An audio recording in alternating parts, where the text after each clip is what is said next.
अच्छा, तो उसके बाद है कि ट्रांजिशनल एपिथेलियम जो कि ब्लेडर को लाइन कर रही है, उसमें वेरियस फॉर्म्स ऑफ मेटाप्लेजिया भी हो सकता है, ठीक है। नेस्ट ऑफ यूरोथेलियम, जिसको हम ब्रुन नेस्ट कहते हैं, ये समटाइम्स नीचे की तरफ जो है डाउनवर्ड ग्रो करेंगे लैमिना प्रोप्रिया के अंदर, ठीक है। ये नेस्ट होते हैं यूरोथेलियम के। अब यहाँ पे इनके जो सेंट्रल एपिथेलियल सेल्स हैं, इनमें वेरियस डिफ्रेंशिएशन हो सकती है इनटू द क्यूबॉइडल या फिर into the columnar epithelium lining, यानी क्यूबॉइडल या कॉलमनार एपिथेलियम लाइनिंग के अंदर ये डिफ्रेंशिएट कर सकते हैं इनके सेल्स। तो इसको हम कहते हैं सिस्टाइटिस ग्लैंडुलैरिस, ठीक है। ग्लैंड्स में इस तरह की होती है ना एपिथेलियम, उसमें फिर जो सिस्टिक स्पेसेस होंगी वो फिल हुई होंगी क्लियर फ्लूइड के साथ, जो कि लाइन हुई हुई होंगी फ्लैटेंड यूरोथेलियम के साथ, तो उसको हम सिस्टाइटिस सिस्टिका कहेंगे, ठीक है। अब ये वेरियस फॉर्म्स का मेटाप्लेजिया है, ठीक है। यानी अगर वो उसमें अगर क्यूबॉइडल या कोलमनार एपिथेलियम से लाइन हुआ हुआ तो सिस्टाइटिस ग्लैंडुलैरिस हुई है। अगर उसमें क्लियर फ्लूइड है और सिस्टिक स्पेसेस हैं तो सिस्टाइटिस सिस्टिका कहेंगे। या अगर हमें उसमें गॉबलेट सेल्स मिलते हैं जो कि इंटेस्टाइनल म्यूकोसा को रिजेंबल कर रहे हैं तो उसको हम इंटेस्टाइनल मेटाप्लेजिया कहेंगे। As a response to the injury urothelium often undergo squamous metaplasia, ठीक है। उसमें होता है अगर जब भी इंजरी होती है तो स्क्वामस मेटाप्लेजिया को डिफ्रेंशिएट करना होगा नॉर्मल ग्लाइकोजिनेटेड स्क्वामस एपिथेलियम के साथ, जो कि कॉमनली हमें ट्राइगोन के एरिया में मिलती है वुमेन के अंदर। ब्लेडर का जो ट्राइगोन एरिया है वहाँ पे हमें ये स्क्वामस मेटाप्लेजिया मिलेगा इन रिस्पॉन्स टू इंजरी, जो कि इसको हमने डिफ्रेंशिएट करना है नॉर्मल ग्लाइकोजिनेटेड स्क्वामस एपिथेलियम के साथ, जो नॉर्मली जो है ग्लाइकोजिनेटेड और स्क्वामस होती है। मेटाप्लेजिया के बाद स्क्वामस मेटाप्लेजिया हो गया इंजरी के बाद। नेक्स्ट है नियोप्लाज्म्स। तो ब्लेडर के कैंसर जो है ये काउंट करता है तकरीबन 5% of the cancer and 3% of the cancer death in the US। 5% होता है और डेथ इसकी वजह से 3%, ठीक है। Vast majority of bladder cancer यानी 95 से 97% जो है US में और 60 to 90% अफ्रीका में ये यूरोथेलियल कार्सिनोमास होते हैं। स्क्वामस सेल कार्सिनोमा रिप्रेजेंट करता है तकरीबन 3 से 7% होता है ब्लेडर का कैंसर US में, लेकिन ये ज़्यादा कॉमन है उन कंट्रीज़ में जैसे कि इजिप्ट हो गया, यहाँ पे यूरिनरी शिस्टोसोमियासिस इंडेमिक है, यानी एक पैरासाइटिक इन्फेक्शन है। तो वहाँ पे जहाँ पे ये होता है इजिप्ट जैसी जगहों पे, तो इन जगहों पे हमारे पास जो है स्क्वामस सेल कार्सिनोमा पेशेंट्स में ज़्यादा कॉमन है। इसके अलावा एडिनोकार्सिनोमास ब्लेडर के रेयर होते हैं। कार्सिनोमा ऑफ द ब्लेडर जो है ये ज़्यादा कॉमन मैन में होता है बनस्बत वुमेन के। इंडस्ट्रियलाइज्ड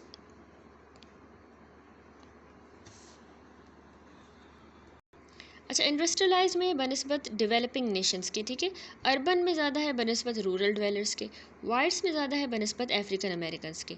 अब तकरीबन 80% जो पेशेंट जो कि 50 to 80 ईयर्स ऑफ एज के दरमियान हैं उनको ये ज़्यादातर होता है, ठीक है। तो पैथोजेनेसिस देखिए न्यूप्लाज्म्स की, कुछ इन्वायरमेंटल फैक्टर्स इंपॉर्टेंट है इसकी pathogenesis of the urothelial carcinoma में, जैसे सिगरेट स्मोकिंग हो गई या वेरियस कुछ ऑक्यूपेशनल कार्सिनोजेंस, और prior to the cyclophosphamide and radiation therapy, ये भी जो है इसमें ये फैक्टर्स भी जो है रोल प्ले करते हैं इसकी पैथोजेनेसिस में, साइक्लोफॉस्फेमाइड और रेडिएशन थेरेपी। तो फैमिली हिस्ट्री ब्लेडर कैंसर की एक नॉन रिस्क फैक्टर होता है कि उस पेशेंट को भी कार्सिनोमा हो सकता है अगर फैमिली हिस्ट्री हो। स्क्वामस सेल कार्सिनोमा हमने अभी ऊपर भी डिस्कस किया कि शिस्टोसोमा हेमेटोबियम इन्फेक्शन के साथ जो है ये रिलेटेड होता है स्क्वामस सेल कार्सिनोमा, जहाँ पे ये एंडेमिक है। अब कैंसर जो कि शिस्टोसोमा इन्फेक्शन की सेटिंग में होते हैं, उस तरह के कैंसर जो है क्रोनिक इन्फ्लामेशन के बैकग्राउंड से अराइज करेंगे, जो कि हम रिकॉल करें कि इन्फ्लामेशन जो है वो सॉइल प्रोवाइड कर रही होती है for the development of the number of different cancers. इसके अलावा एक्वायर्ड कुछ जेनेटिक एबरेशंस भी आइडेंटिफाई हुई हैं यूरोथेलियल कार्सिनोमा में। अब इन ऑब्जर्वेशन की बेसिस पे एक model for the bladder carcinogenesis propose किया गया है, जिसमें ट्यूमर जो है वो इनिशिएट होता है by the deletions of the tumour suppressor gene, ठीक है। ट्यूमर सप्रेसर जीन के डिलीशंस की वजह से 9p और 9q पे इनकी डिलीशंस हो जाती हैं, तो उसकी वजह से एक सुपरफिशियल पेपिलरी ट्यूमर्स की फॉर्मेशन हो जाएगी, जो कि एक्वायर कर सकते हैं फिर TP53 की म्यूटेशंस, और फिर आगे प्रोग्रेस करेंगे इन्वेजिव डिजीज़ की तरफ। एक और दूसरा पाथवे पॉसिबली जो इनिशिएट ही TP53 म्यूटेशन से होता है वो लीड करेगा to the carcinoma in situ, और फिर जो है लॉस हो जाएगा जीन्स लॉस हो जाएंगे क्रोमोसोम नंबर 9 से, और ये फिर आगे प्रोग्रेस करेगा इन्वेजन की तरफ, ठीक है। तो इसके अलावा एडिशनल जेनेटिक एल्ट्रेशन सुपरफिशियल जो ट्यूमर्स होते हैं जैसे उनमें भी आती हैं, जैसे कि म्यूटेशंस अगर टीलोमरेज में आ जाएं, as well as mutation fibroblast growth factor receptor 3 के अंदर, और component of the RAS component of the RAS and PI3 K AKT pathway, ठीक है, इनमें भी म्यूटेशंस आ सकती हैं। इसके अलावा मसल इन्वेजिव ट्यूमर्स जो होते हैं उनमें म्यूटेशंस होंगी दोनों TP53 में भी और रेटाइनोब्लास्टोमा में। ठीक है, ये चैप्टर 6 हम नियोप्लेजिया वाले यूनिट में भी डिस्कस करके आए हैं कि जो मसल इन्वेजिव ट्यूमर होते हैं उनमें TP53 रोटानोब्लास्टोमा दोनों की म्यूटेशंस होती हैं ओपनली। अब मॉर्फोलॉजी पे आ जाए तो अब दो डिस्टिंक्ट प्रिकर्सर लेजन जो है इन्वेजिव यूरोथेलियल कार्सिनोमा की रिकॉग्नाइज्ड हुई है। ठीक है, दो इसकी प्रिकर्सर लेजन। तो इस फिगर में देखिए 18.15 में, तो इस फिगर में देखिए यहाँ मॉर्फोलॉजिक पैटर्न दिखाया गया है यूरोथेलियल नियोप्लेजिया का, जिसमें हमारे पास पेपिलोमा है, invasive papillary carcinoma, flat non invasive carcinoma, flat invasive carcinoma. ठीक है, तो आपने याद रखना है इसमें मोस्ट कॉमन जो है वो नॉन इन्वेजिव पेपिलरी ट्यूमर होता है। ठीक है, इसकी फिगर देखिए यहाँ पे साइटोस्कोपिक अपीयरेंस दिखाई गई है पेपिलरी यूरोथेलियल ट्यूमर की, जो कि एक कोरल को जो है रिजेंबल कर रहा है। ठीक है, विद इन द ब्लेडर। ठीक है, कोरल जो एक एनिमल होता है समंदर वगैरह में रहता है। ठीक है, उस तरह की ये हमें ब्लेडर में अपीयरेंस इसकी नज़र आ रही है। ठीक है, पेपिलरी यूरोथेलियल ट्यूमर की।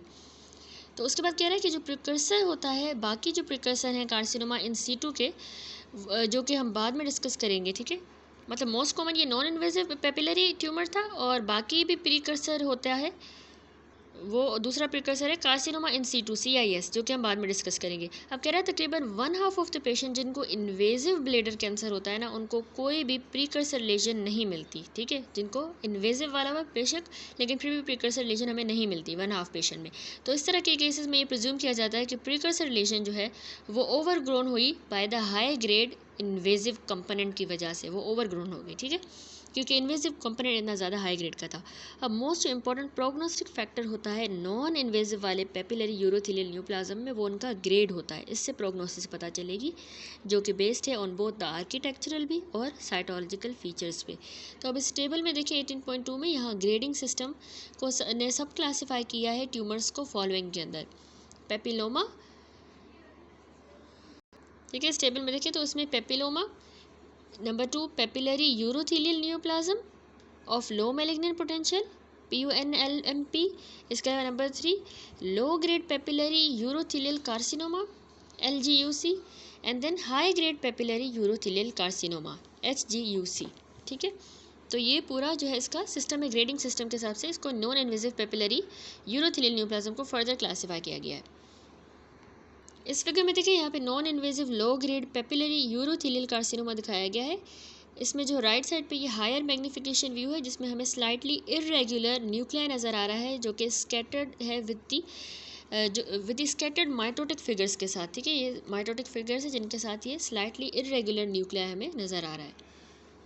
तो ये है लो ग्रेड का non invasive papillary urothelial tumour, जो हमने कहा ज़्यादा कॉमन है, उसी को डिटेल में हम देख रहे हैं। ठीक है, तो अब इस तरह की जो एक्सोफाइटिक पेपिलरी न्यूप्लाज्म्स हैं, इनको हमें डिस्टिंग्विश करना होगा इन्वर्टेड यूरोथेलियल पेपिलोमा के साथ। इन्वर्टेड जो कि इंटायरली बिनाइन होता है, बिनाइन, और ना ही उसमें कोई एसोसिएटेड होता है कोई भी risk for the subsequent carcinoma. ठीक है, इन्वर्टेड वाला इस तरह होता है, बिनाइन होता है, ना ही इसमें कोई रिस्क होता है। अब जो कार्सिनोमा इन सीटू है, ये डिफाइन हुआ है कि हमें इसमें प्रेजेंस मिलती है ओवरटली मैलिग्नेंट अपीयरिंग सेल्स की विद द फ्लैट यूरोथेलियम, यानी मैलिग्नेंट अपीयरिंग सेल्स होंगे और यूरोथेलियम जो है उसकी फ्लैट होगी। इस तरह की ये पिक्चर होती है कार्सिनोमा इन सीटू की। तो यहाँ पिक्चर देखिए, ये कार्सिनोमा इन सीटू दिखाया गया है, जिसमें हमें इनलार्ज हाइपर क्रोमेटिक न्यूक्लिया नज़र आ रहा है, और इसमें माइटोटिक फिगर्स भी देखें, एरो जो है ये शो कर रहे हैं, बाकी ये इनलार्ज हाइपर क्रोमेटिक न्यूक्लिया है।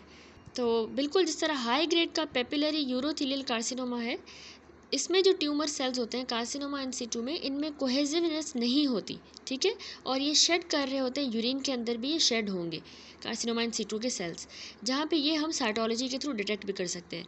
तो carcinoma in situ commonly multifocal होती है और कभी कभार जो है ब्लेडर के सरफेस को भी इन्वॉल्व कर सकती है, मोस्ट ऑफ द सरफेस को, और एक्सटेंड कर जाएगी यूरेटर्स की तरफ, यूरेथ्रा की तरफ। अब ट्रीटमेंट के बगैर 50% to 75% जो कार्सिनोमा इन सीटू के केसेस होते हैं वो आगे जाके इन्वेजिव कैंसर करवा देंगे।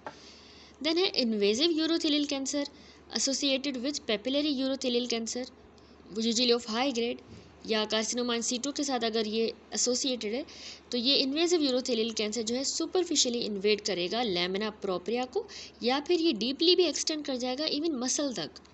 अब जो इसका एक्सटेंड ऑफ इन्वेजन होता है और ये जो ये स्प्रेड कर रहा है, जो स्टेजिंग है इसकी, ये at the time of initial diagnosis बहुत इंपॉर्टेंट होती है प्रोग्नोस्टिक फैक्टर के लिए, ठीक है। Prognostic factor as a prognostic factor बहुत इंपॉर्टेंट है। तो ऑलमोस्ट जितने भी सारे जो इन्फिल्ट्रेटिंग यूरोथेलियल कार्सिनोमास होते हैं वो हाई ग्रेड के होते हैं। देन है squamous cell carcinoma of the bladder.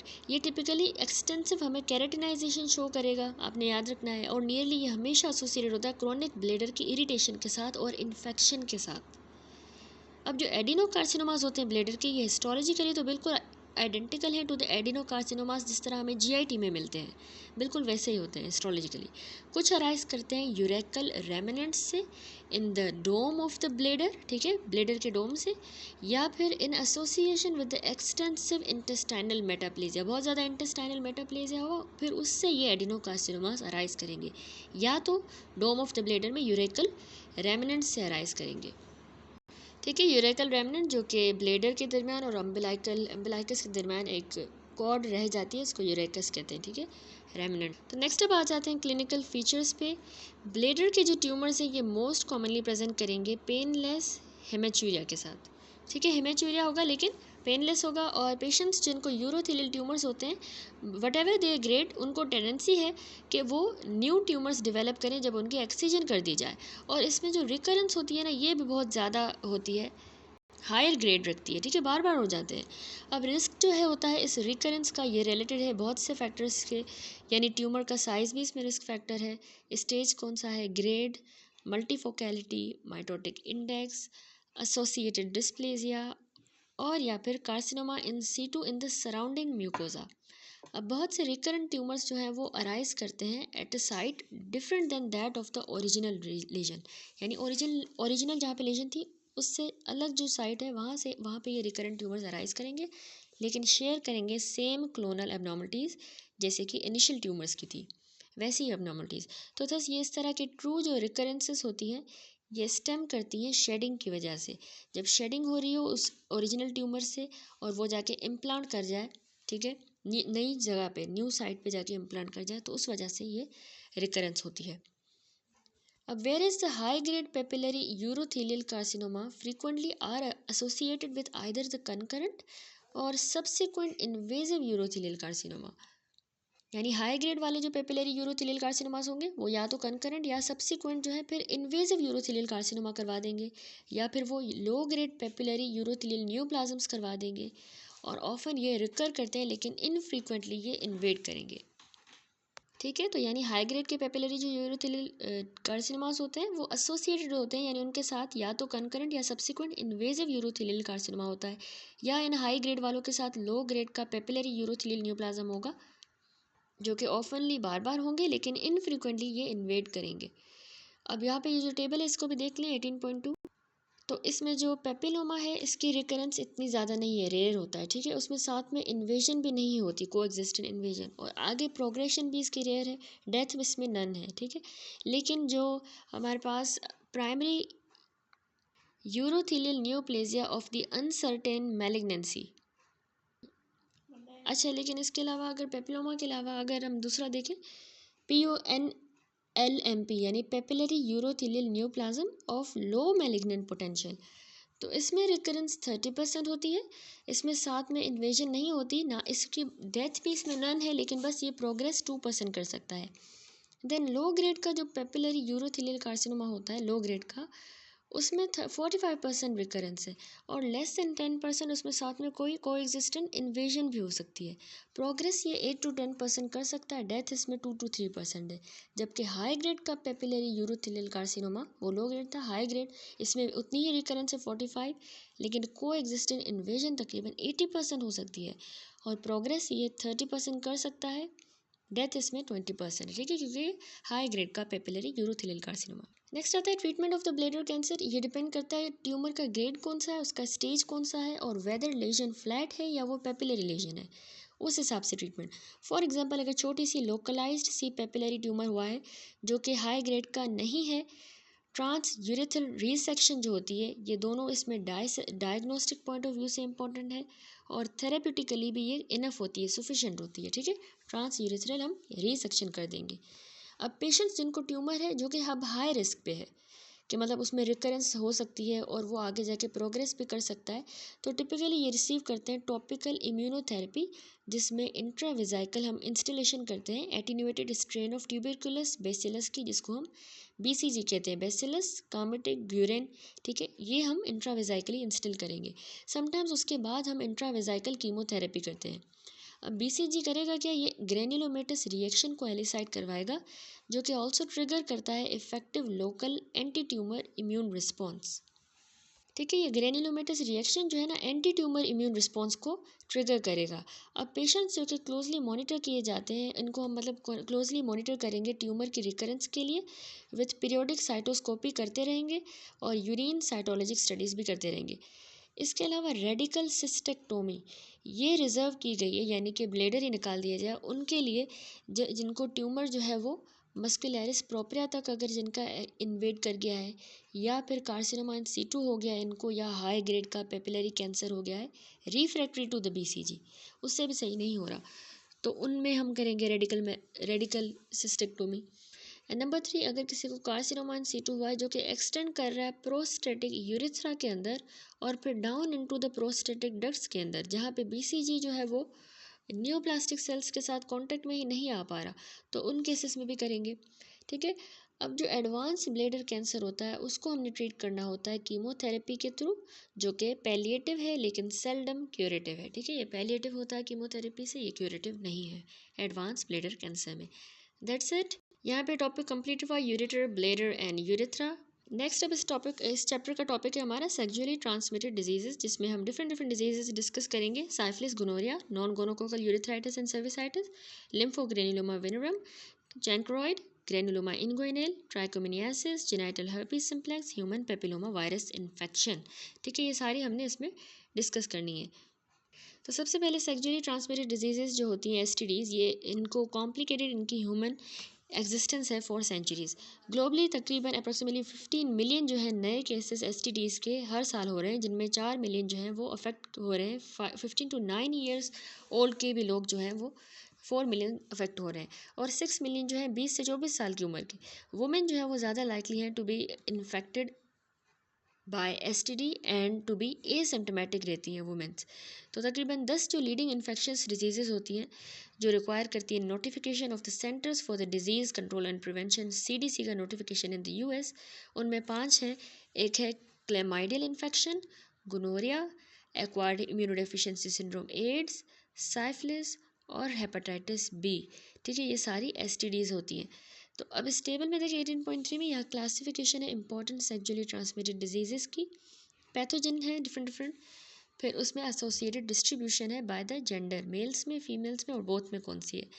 तो याद रखिएगा कि सबसे पहले वायरसेस में हर्पीस सिम्प्लेक्स वायरस जो होता है, ये दोनों में मेल फीमेल दोनों में प्राइमरी और रिकरेंट हर्पीस करवाता है। इसके अलावा नियोनेटल हर्पीस भी करवाता है। हेपेटाइटिस B वायरस भी दोनों में हेपेटाइटिस करवाएगा। ह्यूमन पेपिलोमा वायरस मेल्स के अंदर कैंसर ऑफ द पेनिस करवाता है कुछ केसेस में, लेकिन फीमेल्स में सर्वाइकल डिस्प्लेजिया करवाएगा और कैंसर। इसके अलावा वल्वर कैंसर। इम्यूनोडेफिशिएंसी वायरस जो है वो भी दोनों में एक्वायर्ड इम्यूनोडेफिशिएंसी सिंड्रोम एड्स करवाएगा। क्लेमाइडिया की बात करें अब, तो क्लेमाइडिया ट्रैकोमाइटिस जो है ये यूरिथ्राइटिस मेल में करवाएगा, एपिडिडाइमाइटिस और प्रोक्टाइटिस। ठीक है, लेकिन दोनों में ये लिम्फोग्रेन्युलोमा वेनेरम का कॉज बनता है। फीमेल्स में क्लेमाइडिया यूरिथ्रल सिंड्रोम करवाता है, सर्विसाइटिस, बार्थोलेंटिस, साल्पिंजाइटिस एंड सीक्वेले। नेक्स्ट है माइकोप्लाज्मा, तो इससे यूरिया प्लाज्मा जो यूरिया लाइटिकम है ये मेल्स में यूरिथ्राइटिस कॉज करवाता है, जबकि फीमेल्स में ये माइकोप्लाज्मा का इन्फेक्शन सर्विसाइटिस करवाएगा। बैक्टीरियाज में सबसे पहले निजेरिया गोनोरिया, ये एपिडिडाइमाइटिस, प्रोस्टेटिस और यूरिथ्रल स्ट्रक्चर फॉर्मेशन करवाएगा मेल्स में। फीमेल्स में ये सर्विसाइटिस, एंडोमेट्राइटिस, बार्थोलिनाइटिस यानी बार्थोलिन ग्लैंड की इन्फ्लामेशन, साल्पिंजाइटिस एंड सीक्वेले करवाएगा, जिसमें इनफर्टिलिटी, एक्टोपिक प्रेगनेंसी और रिकरेंट साल्पिंजाइटिस निजेरिया की वजह से होती है। दोनों में क्या चीज़ कॉमन करवाता है ये Neisseria gonorrhoeae, urethritis, proctitis, pharyngitis, disseminated gonococcal infection. Treponema pallidum की बात करें तो ये दोनों में साइफिलिस करवाती है। हीमोफिलस डुक्रेई जो है चैंक्रोइड का कॉज बनती है दोनों में।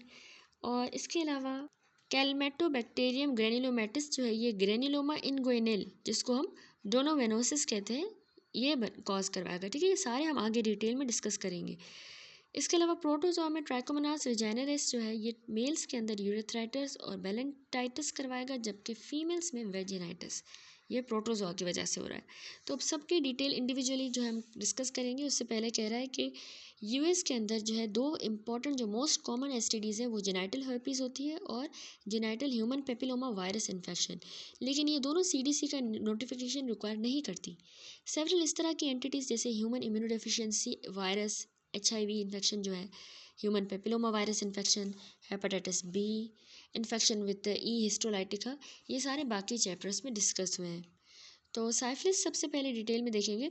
साइफिलिस या ल्यूइस जिसको कहते हैं ये एक क्रोनिक वेनरेल इन्फेक्शन होता है जो कि स्पायरोकीट ट्रेपोनेमा पैलिडम की वजह से कॉज होता है, ठीक है।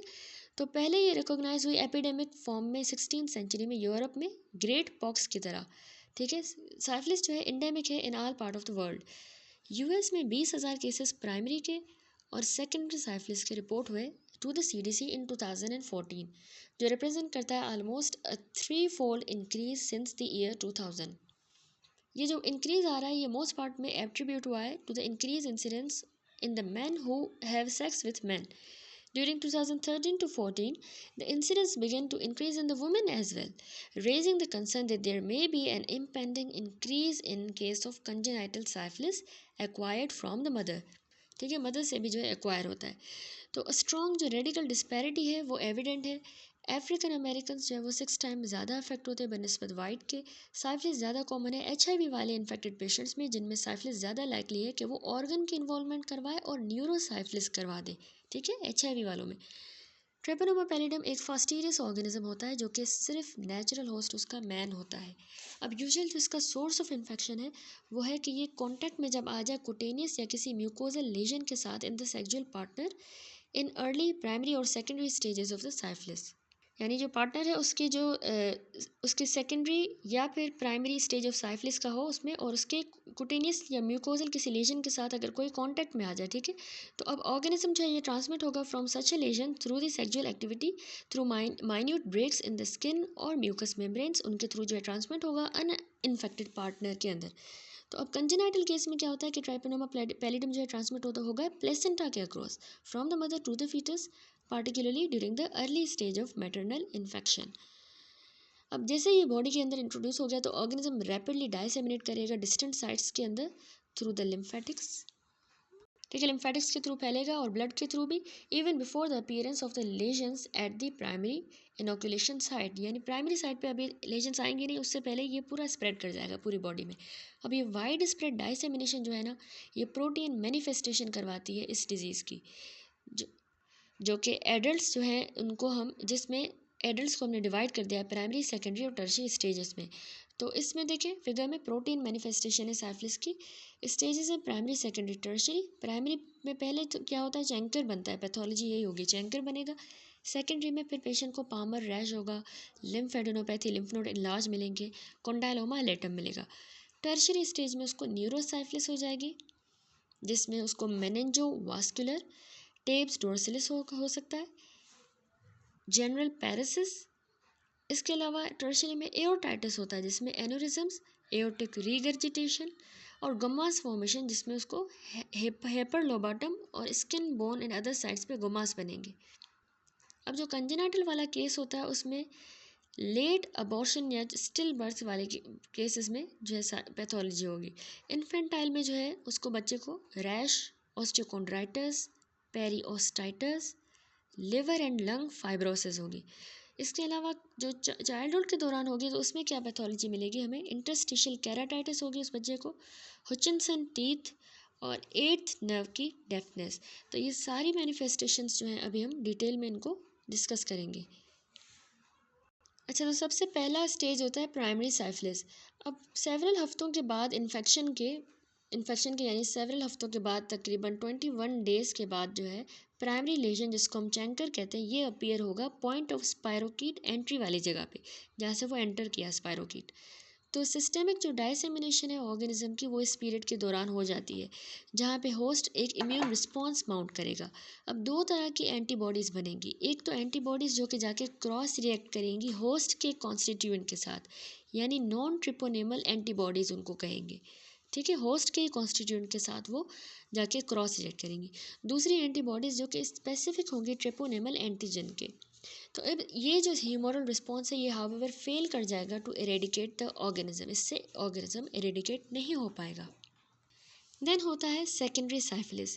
तो अब ये जो चैंकर बना प्राइमरी साइफिलिस में, ये खुद ही स्पॉन्टेनियसली तकरीबन 4 से 6 हफ्तों के बाद रिजॉल्व कर जाएगा, और उसके बाद तकरीबन 25% जो अनट्रीटेड पेशेंट्स होते हैं उनमें सेकेंडरी साइफिलिस हो जाती है।